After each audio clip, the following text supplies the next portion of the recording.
Before trophies, before contracts, before global fame, there was joy. Long before the world called him a genius, Ronaldinho was simply a kid chasing a ball through the streets of Porto Alegre. No cameras, no expectations, just concrete courts, worn-out boots, and endless imagination. Football wasn't something he trained, it was something he lived. In those early years, the game had no pressure. Winning didn't matter, perfection didn't exist. What mattered was expression, creativity, the freedom to try something new every single touch. For Ronaldinho, football was never linear. It curved, bounced, danced. Born into a football family, the game surrounded him naturally. His father, a former player, taught him the basics, but more importantly, he taught him love for the ball. When his father passed away unexpectedly, football became more than joy. It became comfort, a place where pain could disappear, even if just for a moment. And Ronaldinho didn't hide his emotions inside the game. He released them. While other young players learned discipline and repetition, Ronaldinho learned improvisation. He grew up playing futsal and street football, environments where space is tight and decisions are instant. There, technique isn't polished, it's invented. That's where his close control was born. That's where his balance, timing, and creativity became second nature. Every dribble was a question. Every pass was an idea. Every smile was genuine. At Grêmio, his talent stood out immediately, but not because he followed instructions. Ronaldinho challenged them. Coaches saw a player who refused to play safe. He attempted flicks when simple passes were expected. He tried tricks when others slowed the game down. But it wasn't arrogance. It was instinct. He didn't play to impress. He played because it felt right, and that made him impossible to predict. Defenders didn't know what was coming next because sometimes even Ronaldinho didn't know. He trusted the moment. As football around the world started to become more physical and tactical, Ronaldinho felt like a throwback, a reminder of an older game when flair was encouraged, not punished, when individuality was celebrated, not controlled. He smiled constantly, not after goals, during matches. That smile became his signature, a symbol that football could still be fun, that joy could still exist at the highest level. Scouts saw talent, fans felt something deeper. They felt nostalgia for a football they thought was disappearing. Ronaldinho carried the streets with him, into stadiums, into academies, into global broadcasts.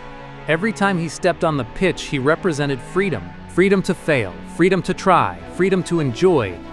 And before the trophies arrived, before the Ballon d'Or, before the world bowed to his magic, Ronaldinho had already won something far rarer. He made people fall in love with football again. Ronaldinho didn't step onto the world stage asking permission. He played as if the stage had always belonged to him. When Brazil arrived at the 2002 World Cup, expectations were heavy. The country demanded victory, but it also demanded beauty. And in a tournament dominated by caution, Ronaldinho brought risk. He didn't calculate moments, he felt them. Wearing the yellow shirt, he carried more than responsibility. He carried tradition, the memory of street football, the echo of past legends. And yet he played without fear of comparison. Against Turkey, China, and Costa Rica, his presence was constant.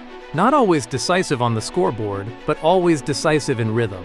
Brazil played freer when he was on the pitch. The game flowed differently. Then came England, a match shaped by tension, history, and pressure. England believed they had control. Ronaldinho believed in instinct. When he stood over that free kick near the touchline, nobody expected magic. They expected safety. But Ronaldinho never chose safety. The ball floated, the goalkeeper hesitated, time slowed. And in that moment, football remembered how to dream. That goal wasn't just technique, it was audacity. It was imagination rewarded on the biggest stage possible. Brazil went on to lift the trophy, but Ronaldinho lifted something else. Perception. He showed that joy could still win. After the World Cup, Europe didn't just want him, it needed him. At Paris Saint-Germain, Ronaldinho became an attraction rather than just a player. Stadiums filled early. Opponents adjusted their entire defensive shape just to stop him. And still, he smiled.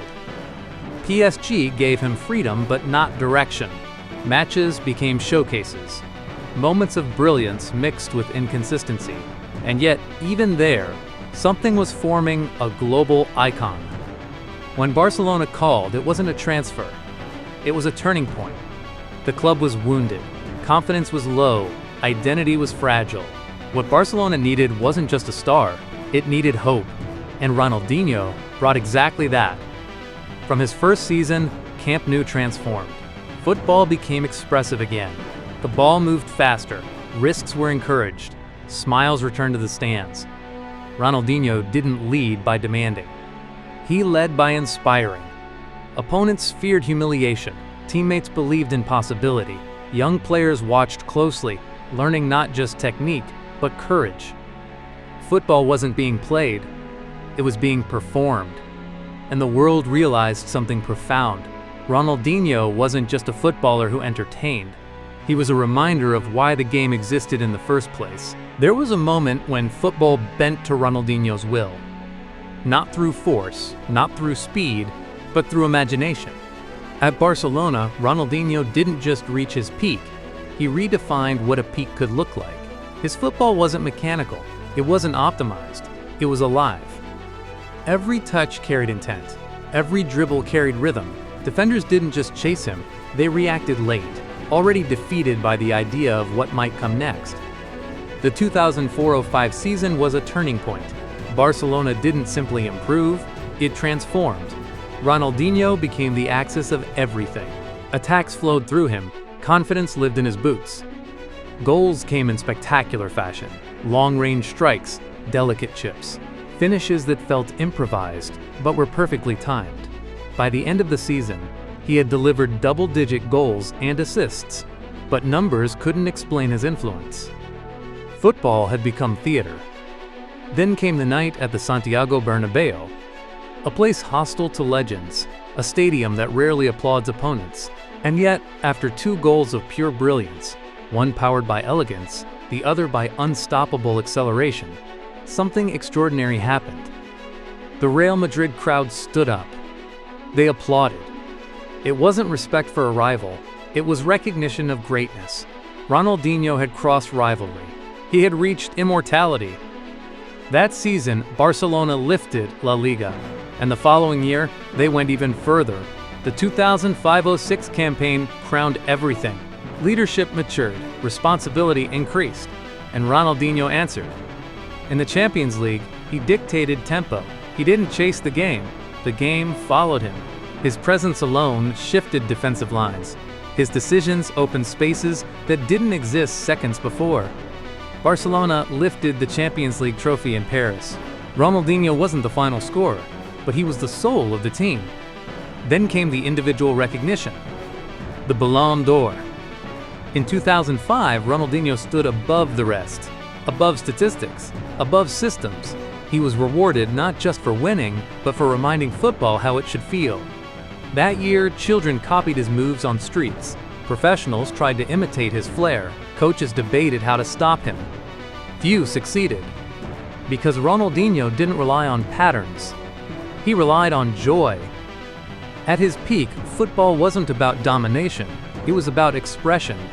And Ronaldinho expressed something rare: freedom. For a brief golden moment, the world watched a player who seemed immune to pressure. Someone who played like winning was optional, but happiness was mandatory. And football was better for it. Every story of pure joy carries a price.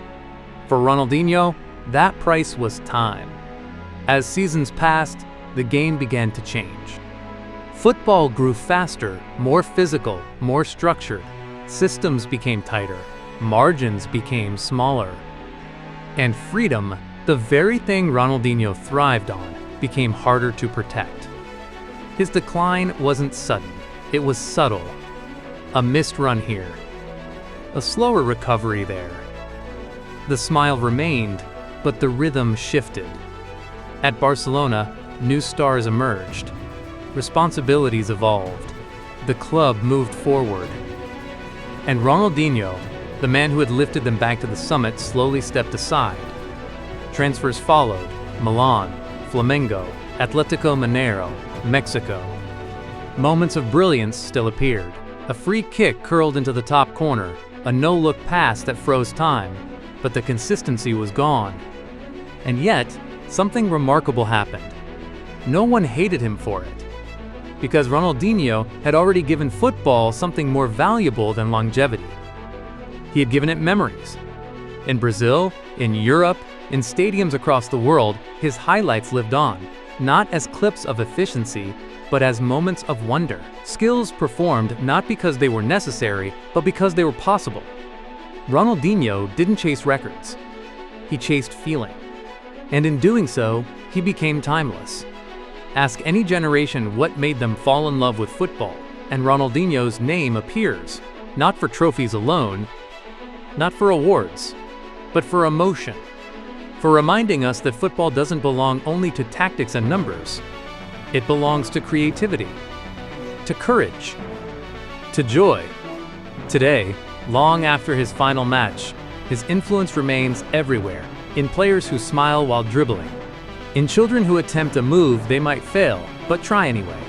Ronaldinho proved that football can be art, that winning matters, but expression matters more, that joy is not weakness, it's power. And that's exactly the kind of story we tell here. If you enjoyed this journey through Ronaldinho's magic, you'll love the stories we share on Untold Football, the hidden moments, the forgotten emotions, the legends beyond statistics. So if football means more to you than just results, if you believe the game is about stories, not spreadsheets, leave a like, subscribe to Untold Football, and stay with us for the stories the game will never forget. Because some players win trophies, but only a few change how football feels.